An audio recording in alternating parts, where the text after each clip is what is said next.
नमस्कार, आप देख रहे हैं जोहार झारखंड। मैं हूं आपके साथ विभा उपाध्याय। बुलेटिन की शुरुआत इस वक्त बड़ी खबर के साथ। खबर रांची से आ रही है, जहां पर बच्चों को स्कूल ले जा रही ऑटो और कार के बीच जोरदार टक्कर हो गई है, जिसमें कई बच्चे घायल बताए जा रहे हैं। यह घटना जगन्नाथपुर थाना क्षेत्र के चांदनी चौक की है। फिलहाल पुलिस मौके पर पहुंची हुई है और घायल बच्चों को इलाज के लिए अस्पताल में भर्ती करवाया गया है। तस्वीरें इस वक्त आपके टीवी स्क्रीन पर देखिए, कैसे ऑटो और कार के बीच जोरदार टक्कर होती है और बताया जा रहा है कि इसमें बच्चे सवार थे। ऑटो ड्राइवर और एक बच्चे की स्थिति गंभीर बताई गई है। रांची के रिम्स में इनका इलाज इस वक्त जारी है। टुनको रोड में यह हादसा हुआ। फिलहाल पुलिस जो है मौके पर मौजूद है और सभी घायल बच्चों को अस्पताल पहुंचाया गया है। तो ऑटो सवार स्कूली बच्चों को चोट आई है। बताया जा रहा है सुबह सवेरे का वक्त जब सभी बच्चे स्कूल के लिए निकले हुए थे और अचानक से इस टोनको रोड में ये ऑटो और कार की भिड़ंत हो जाती है, जिसमें कई बच्चों को चोट आई है। एक बच्चे की और ड्राइवर की स्थिति गंभीर बताई जा रही है। फिलहाल इनका इलाज जो है वो इस वक्त चलता हुआ रांची के रिम्स में घायलों को ले जाया गया है, जहां पर इलाज इस वक्त किया जा रहा है। एक बच्चे की हालत गंभीर बनी हुई है और संवाददाता ओम प्रकाश हमारे साथ इस वक्त ज्यादा जानकारी के साथ फोन लाइन पर जुड़ चुके हैं। रांची से ओम प्रकाश, हादसे की वजह क्या रही? जो बताया जा रहा है, जो स्थानीय लोग हैं उनके अनुसार जो तेज रफ्तार कार थी और साथ में ऑटो जो ड्राइवर था वो भी काफी तेजी में था और यही वजह रही कि दोनों के बीच हादसा हुआ है। वहीं आपको ये भी बताना चाहेंगे कि जो स्कूल बच्चों को ले जाने वाले ऑटो हैं उसमें भी ओवरलोडिंग काफी ज्यादा होती है, जिस वजह से ये आए दिन हादसों की वजह बनती है। ओम प्रकाश, जिस ऑटो से ये हादसा हुआ है उस ऑटो में कितने बच्चे सवार थे, कोई जानकारी सामने आ पाई है? जी, जो जानकारी सामने आई है उसके अनुसार उस ऑटो में 7 से 8 बच्चे सवार थे, लेकिन पुलिस इस बात की पुष्टि नहीं कर रही है। पुलिस का कहना है अभी मामले की जांच की जा रही है और कुछ बच्चे जो हैं वहां से चले गए थे जो हल्के फुल्के घायल थे, तो तमाम चीजों की जानकारी ली जा रही है। आधिकारिक बयान पुलिस की तरफ से नहीं आया, लेकिन 8 बच्चों की बात जो है वो सामने आ रही है कि उस वक्त ऑटो में 8 बच्चे थे और ये पूरे मामले की फिलहाल जो है वो तफ्तीश जारी है। चलिए, बहुत बहुत शुक्रिया ओम प्रकाश इस तमाम जानकारी के लिए आपका। आज केंद्र सरकार की तरफ से 71,000 युवाओं को प्रधानमंत्री नियुक्ति पत्र सौंपेंगे। देश भर में 45 स्थानों पर विभिन्न क्षेत्रों में युवाओं को यह नियुक्ति पत्र जो है वो सौंपा जा रहा है, जिसमें रांची सीआरपीएफ कैंप भी शामिल है और इसी सीआरपीएफ कैंप में 170 युवाओं को नियुक्ति पत्र दिया जाएगा। रांची के सीआरपीएफ कैंप में कई युवाओं को केंद्रीय मंत्री अर्जुन मुंडा नियुक्ति पत्र सौंपते हुए नजर आएंगे। रोजगार पाने वालों में रेलवे, बैंक, सीआईएसएफ, एसएसबी और असम राइफल से जुड़े हुए अभ्यर्थी हैं। नौकरी मिलने पर युवा बेहद खुश नजर आ रहे हैं। मैं इस वक्त सीआरपीएफ केंद्र का सैम्बो सेंटर रांची में हूं और आप देख सकते हैं कि हमारे साथ जो ये युवा हैं इन्हें आज नियुक्ति पत्र मिलेगा। इसमें bank, SSB, CISF, Assam rifles और कई तरह के हैं जो उन्हें आज नियुक्ति पत्र केंद्रीय मंत्री अर्जुन मुंडा द्वारा सौंपा जाएगा। मैं आपको तस्वीर में दिखा रहा हूं, जो तस्वीर लगी हुई है ये प्रधानमंत्री रोजगार मिला 10 लाख युवाओं को सरकारी नौकरी, यानी कुल मिलाकर के देखें तो इससे पहले 22 अक्टूबर को प्रधानमंत्री नरेंद्र मोदी द्वारा कॉन्फ्रेंस के जरिए कई युवाओं को रोजगार मेला के अवसर पर नियुक्ति पत्र बांटा गया था।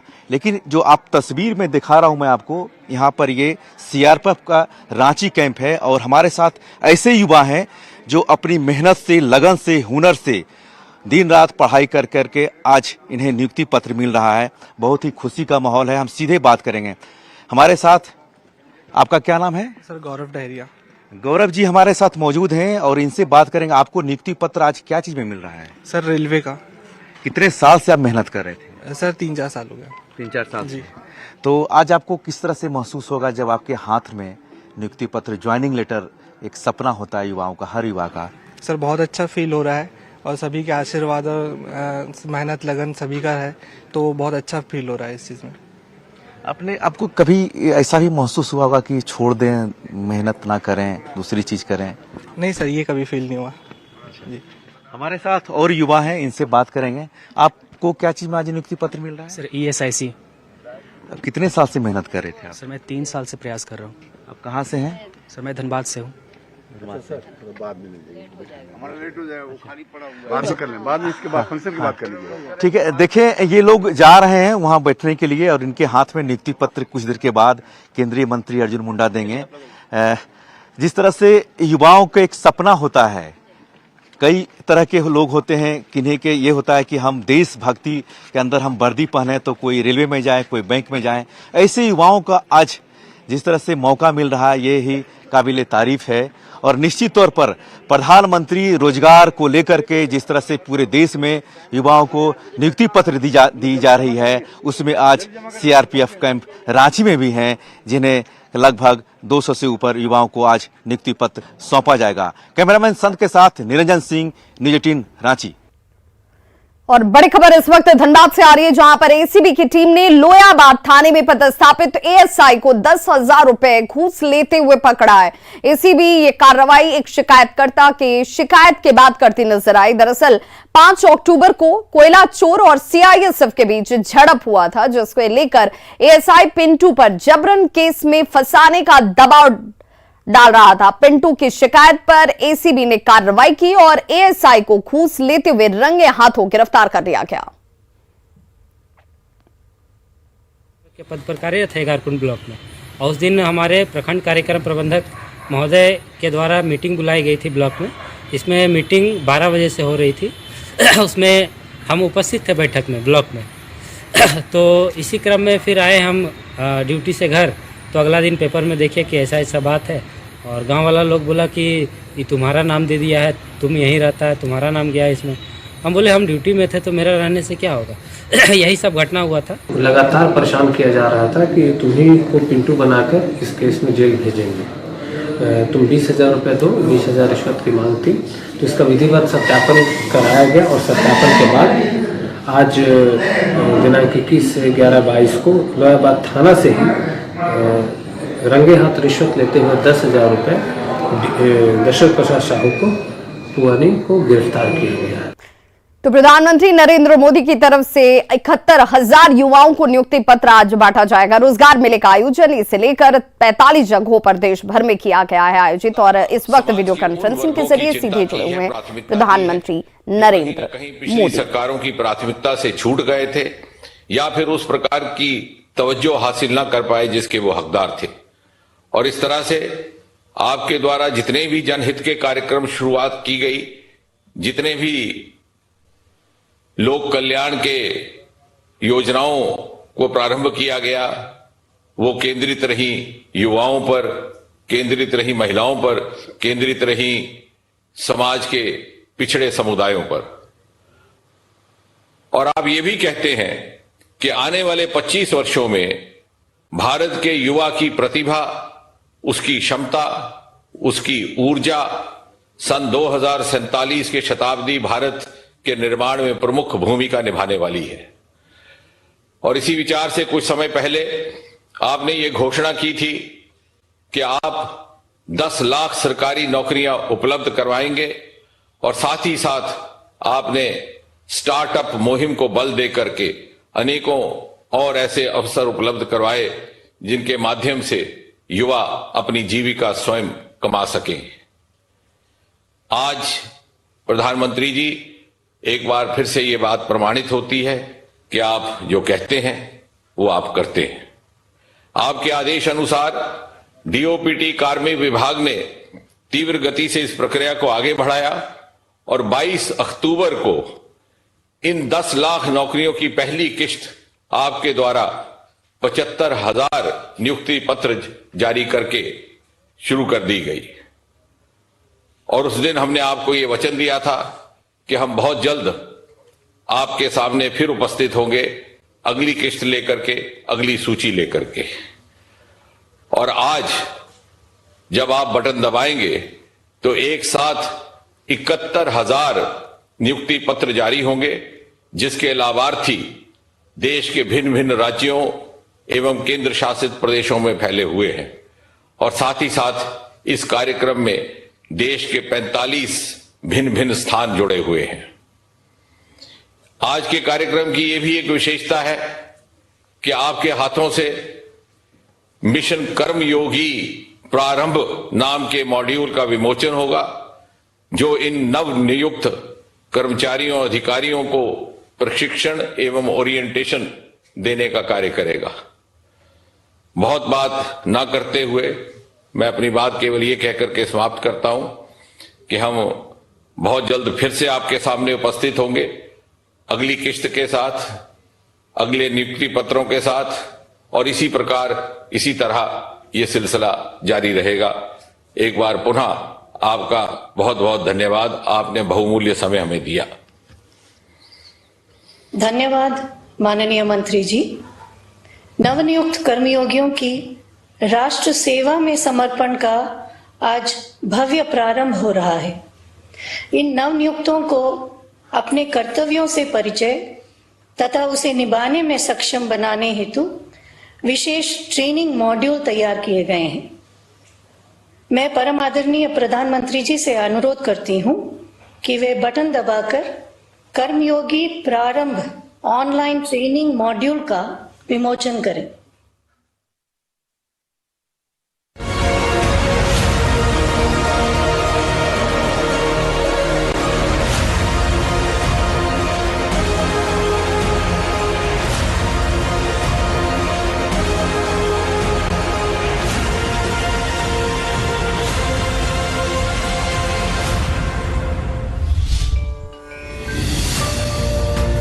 आजादी का अमृतकाल हो चुका।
एक और पड़ाव है लाखों नए रोजगार और खुशियों के सृजन का।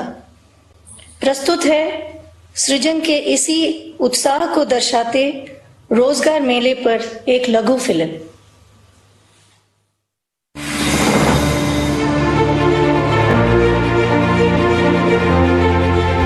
प्रधानमंत्री श्री नरेंद्र मोदी के नेतृत्व में बदल रहा है हमारा भारत। घरेलू उत्पाद, निर्यात, उत्पादन और रोजगार सृजन की प्राथमिकता पर उन्होंने हमेशा जोर दिया है। Startup India, skill development, make in India, आत्मनिर्भर भारत, प्रोडक्शन लिंक्ड इंसेंटिव्स जैसी पहलों से नौकरियों और रोजगार में अभूतपूर्व वृद्धि। तो इस रोजगार मेले के जरिए युवाओं को रोजगार दिया जा रहा है, जिसका लंबा इंतजार इन युवाओं ने किया है। हजारीबाग जिला मुख्यालय से करीब 60 किलोमीटर दूर स्थित बरकट्ठा प्रखंड क्षेत्र का आदिवासी बहुल धोआरी गांव में आज तक सड़क का निर्माण नहीं हुआ, जिसके बाद स्थानीय लोगों ने खुद ही सड़क का निर्माण कर दिया। वहीं जब इस गांव में स्थानीय मुखिया पहुंची तो लोगों ने गांव में घुसने से उन्हें रोक दिया। लोगों का यह आरोप है कि जब सड़क का निर्माण नहीं करवाया तो फिर यहां आने का अधिकार भी नहीं है। लोगों ने मुखिया से चुनाव के समय किए गए वादों को याद दिलाया और फिर से वोट नहीं मांगने की अपील की। सभी भाई बहनों या माता मिलकर हम लोग अपना रोड बना रहे हैं। रोड तो बहुत गड्ढे नाला था, जो हम लोग का आने जाने में बहुत दिक्कत होता था। हम लोग का रास्ता बहुत दिक्कत होता था आने जाने में। बरकट्ठा हम लोग का 4 किलोमीटर दूर पड़ता था। साग सब्जी, बच्चे पढ़ाना लिखाना, बहू बेटी को ले जाना हॉस्पिटल, बहुत दिक्कत होता था। सभी काम करने वाले मजदूर जितने भी थे तो बंधक बना लिए और बोले कि जब तक यहाँ किसी को हम लोग इधर से जाने के लिए अनुमति नहीं देंगे बनेगा, तब तक मैं किसी को इधर से जाने के लिए नहीं दूंगी। तो इसीलिए हम पर यहाँ पर लोग बंधक बनाए रखे हुए। देवघर में एक व्यक्ति अपने हक के लिए डीसी कार्यालय के सामने आमरण अनशन पर बैठ गया। पीड़ित विनोद मेहरा का कहना है कि उनकी पुश्तैनी जमीन पर भूमाफिया और स्थानीय अधिकारी घर नहीं बनाने दे रहे। पीड़ित का यह भी कहना है कि भूमाफिया स्थानीय अधिकारी पर दबाव डालकर उनकी जमीन पर कब्जा जमाए हुए हैं। अपने हिस्से की जमीन है, वहाँ पर हम लोग रह रहे थे। अंचलाधिकारी के अनुसार घर बनवा दिया है हमको, सीओ साहब एक बार बनवाया। उसके बाद हम लोग वहाँ बसवास कर रहे थे। एक छोटा सा दुकान भी दिए हुए थे, वहाँ रह रहे थे। उसके बाद क्या हुआ कि भूमाफिया है मेरा गांव का, वो जो है भूमाफिया है, पैसे से दबंग है। वो सीओ साहब उससे मिला हुआ है। वो बार बार हमको वहाँ से चिट्ठी रोक निकाल देता है, रोक लगाने का चिट्ठी। अथा स्थिति बेदखल कर दिया हमको वहाँ से, घर से। देवघर बाबा मंदिर में लगातार श्रद्धालुओं की संख्या बढ़ रही है और ऐसे में जिला प्रशासन आने वाले पर्व त्योहारों के लिए खुद को तैयार कर रहा है। देवघर डीसी ने बाबा वैद्यनाथ मंदिर का जायजा लिया और मंदिर की व्यवस्था दुरुस्त करने के कई निर्देश दिए। मंदिर प्रबंधन ने डीसी के सामने सारी जरूरतों को रखा, जिस पर डीसी ने जल्द ही कार्रवाई करने की बात कही है। सभी पंडा समाज और यहाँ के शहर वासियों से सहयोग लेकर पहले से ही तैयारी करें और वहाँ साफ सफाई की सुरक्षा के संबंध में भी लोग काम करें और ख़ासकर वहाँ किसी तरह का कोई असामाजिक तत्व मंदिर के आसपास भी नहीं रहे। उसके संबंध में भी हम लोगों ने पुलिस को सख्त इन्फॉर्मेशन दिया। हजारीबाग में परिवहन विभाग ने बड़ी कार्रवाई करते हुए कोयला से लदे 4 ट्रक को जब्त किया है। परिवहन विभाग ने झारखंड और बिहार सीमावर्ती क्षेत्र में जांच के दौरान इन ट्रकों को पकड़ा। जिला परिवहन पदाधिकारी ने कहा है कि किसी भी गाड़ी के कागजात ठीक नहीं थे, जिसके बाद ये कार्रवाई की गई। मांगने पर जो दस्तावेज दिया गया उसमें माइनिंग चलान नहीं दिख रहा था और इसके अलावा जो डॉक्यूमेंट्स थे वो संदेहास्पद लग रहे थे।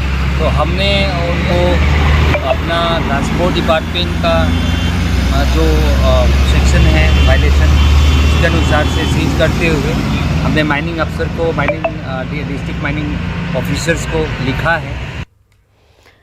लातेहार पुलिस और सीआरपीएफ ने बेंदी जंगल में 3 खूंखार जेजेएमपी नक्सलियों को मार गिराया। मारे गए 3 में से 2 नक्सलियों की पहचान की जा चुकी है। इनके नाम है शिवनाथ लोहरा और मनोज राम।